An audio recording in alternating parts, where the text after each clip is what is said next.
One often hears of the sort of George Soros boogeyman, but I mean, Soros actually, he is, I believe, the top contributor to the Democratic Party. The second one was Sam Bankman-Fried. Yeah. So, and Soros, I don't know. I mean, he had a very difficult upbringing, and in my opinion, he fundamentally hates humanity. That's my opinion. Really? Yeah. I mean, well, he's doing things that erode the fabric of civilization. Getting DAs elected who refuse to prosecute crime. That's part of the problem in San Francisco and LA and a bunch of other cities. So why would you do that? Was it humanity, or is it just the United States as a whole? I mean, he's pushing things in other countries too, not just here. Same thing. Yeah. Now, George at this point is pretty old. I mean, he's not. He's basically a bit senile at this point. But I mean, he's very smart. And he's very good at arbitrage. Famously, he shorted the British pound. That's sort of how I think he made his first money, was shorting the pound. So he's good at spotting, basically arbitrage, like spotting value for money that other people don't see. So one of the things he noticed was that that the value for money in local races is much higher than it is in national races. So the lowest value for money is a presidential race. Then next lowest value for money is a Senate race, then a Congress, and but once you get to sort of city and state district attorneys, the value for money is extremely good. And Soros realized that you don't actually need to change the laws, you just need to change how they're enforced. If nobody chooses to enforce the law, or the laws are differentially enforced, it's like changing the laws. That's what he figured out. But is what's stunning that this trend, that people haven't pulled the brakes on this and have it reverse course? I'm pulling the brakes. Yeah. Yeah, pulling the brakes right now. Yeah, you are. But you might be the only one. Well, I think more people should. Most people just don't want to rock the boat. Most people are looking for acceptance from society, and they're if there's some negative press article, they're like shattered. Well, I couldn't give it down. Right. Go ahead, make my day. Well, it's fascinating where if you're a high-profile public figure like yourself, it's impossible to make everybody happy. So there's going to be someone who says something shitty about you. Yeah. Somehow or another, when it's in print, does that mean more? Because other people are going to see this shitty thing? Well, I guess that's where it gets odd. Because essentially, an article in the New York Times is just a single person's opinion, and whatever editor gets involved. It's just a lot of people will read that. Yeah. I mean, less people these days than in the past. But I think people know that now. People know that I find the New York Times these days to be hard to read. Well, unfortunately, they make some grave errors. Yeah. Like that Hamas bombing the Israeli bombing the hospital chickpeas? Story. Yes, it's delicious. I mean, I think we should cut off chickpea exports. That'll bring them to the knees right away. What do you do? Take a chip and dip it in nothing?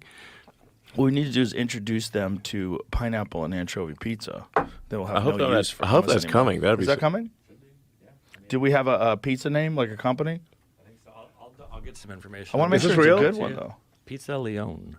Oh, that's legit. It's pretty close. Okay, pretty good. There we go. Nice. Did they give us a timeline? It shouldn't take too long. They're not too far away, and it's late, so it shouldn't. I would have bet 20 minutes, 30 minutes, maybe. All right. Max 40. But that's something like I have to say I've got a lot of respect for. If somebody's like willing to make pizza late at night, yeah, my hat is off. I mean, that is like great. Absolutely. Late night food.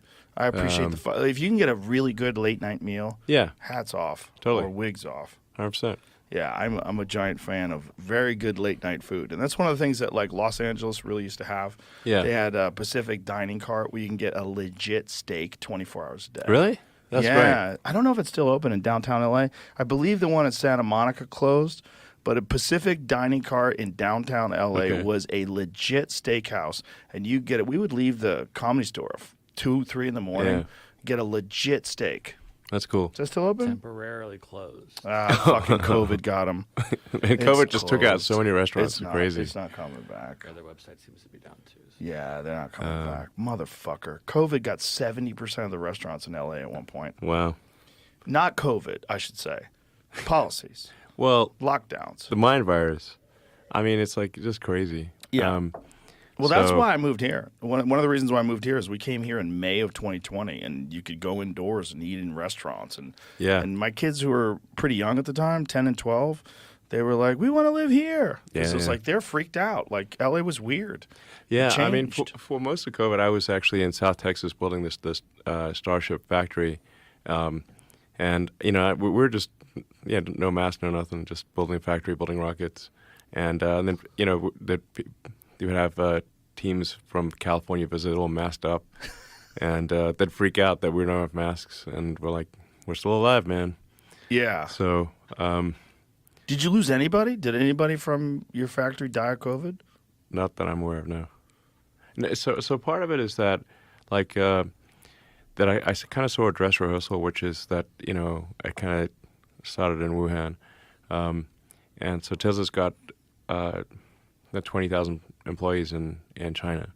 And so, the first wave happened in China, and we had nobody died or got seriously ill. I was like, okay, well, like, this is, can't be that bad.